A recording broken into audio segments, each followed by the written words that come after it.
Hoje nós vamos falar de um assunto muito importante que acaba tirando o sono de muita gente, que é o ajustamento de status.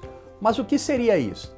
Ajustamento de status é aquele processo onde a pessoa vai buscar a residência permanente, o Green Card, nos Estados Unidos, aqui dentro dos Estados Unidos, sem precisar sair e fazer uma entrevista no consulado americano, por exemplo, no Rio de Janeiro.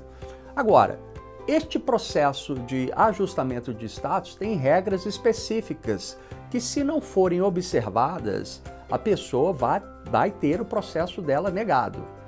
É um processo complexo e que eu dedico muitas horas de estudo sobre esse tema, porque eu vejo muitas pessoas tendo que deixar os Estados Unidos depois de ter passado vários anos aqui, porque teve o ajustamento de status negado. Mesmo depois que a petição, por exemplo, I-140 de um EB2NW tenha sido aprovada, essa pessoa ainda assim não vai conseguir chegar ao Green Card através do ajustamento de status.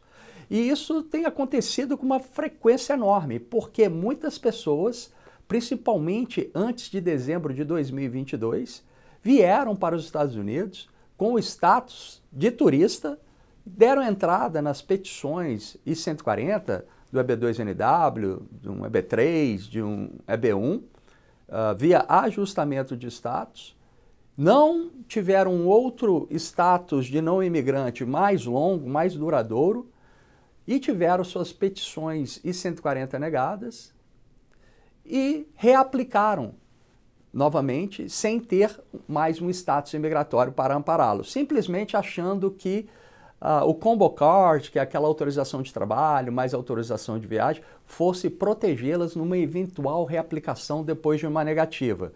E para surpresa de muitos, depois que um segundo ou um terceiro processo de EB2NW tenha sido aprovado, a pessoa fica muito feliz, né?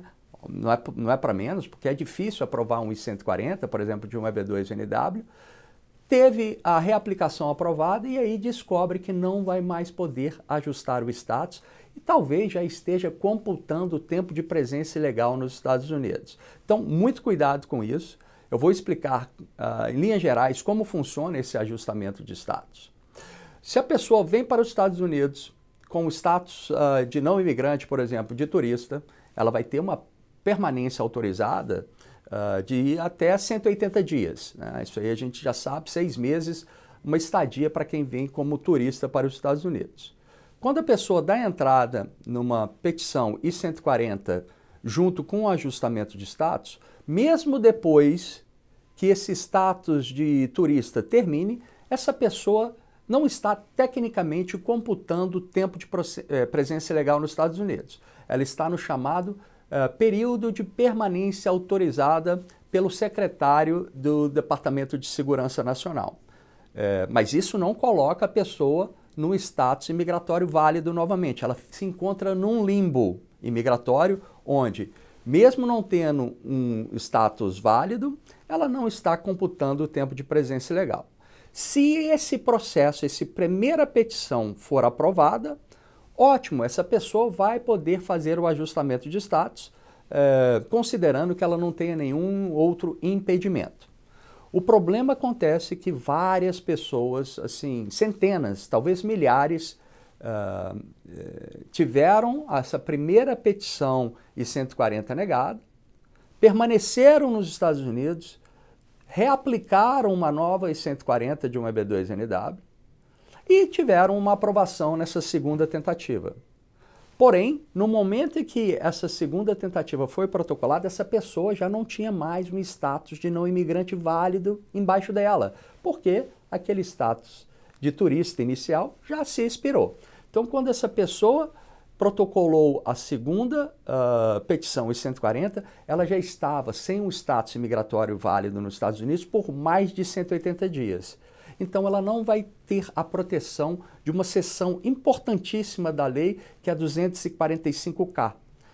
A seção 245K diz o seguinte, e ela só se aplica para os processos de employment-based, EB1, EB2, EB3. Se a pessoa protocolou o I-140 e o ajustamento de status e estava com o status válido naquele momento, ok, se a petição for aprovada, vai poder ajustar o status.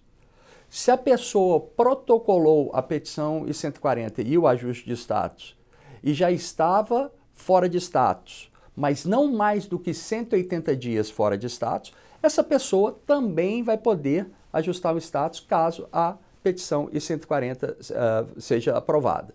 Acontece que quando a pessoa reaplica, né, uma segunda tentativa, uma terceira tentativa, muitas vezes essa pessoa já passou vários meses além dos 180 dias permitido pela 245K. E aí recebem a notícia que teve o ajustamento de status negado. E no momento que seu ajustamento de status é negado, aí sim você passa a computar tempo de presença legal nos Estados Unidos. E isso é muito sério, porque se você computar mais do que 180 dias de presença legal, mas menos de um ano, e você sai dos Estados Unidos, naquele momento você engatilha um barramento de 3 anos sem poder retornar para os Estados Unidos. Se você computar mais do que um ano de presença legal e você sai dos Estados Unidos, você toma um banimento de 10 anos sem poder retornar para os Estados Unidos. Então, muito cuidado com isso. Se você estiver numa situação similar a essa, de ajustamento de status, converse com um advogado licenciado nos Estados Unidos, com experiência na matéria, para entender as implicações que isso vai ter no seu processo, na sua vida imigratória. Isso tem devastado diversas famílias aí que descobrem que não vão mais conseguir fazer via ajustamento de status e vão ter que provavelmente sair do país e tem que pensar com cuidado também ao sair do país se não vai tomar um barramento de 3 ou 10 anos sem poder retornar para os Estados Unidos novamente. Então, muito cuidado, consulte com um advogado licenciado nos Estados Unidos para saber aí se existe alguma solução para o seu caso, se você se encontrar em uma situação similar.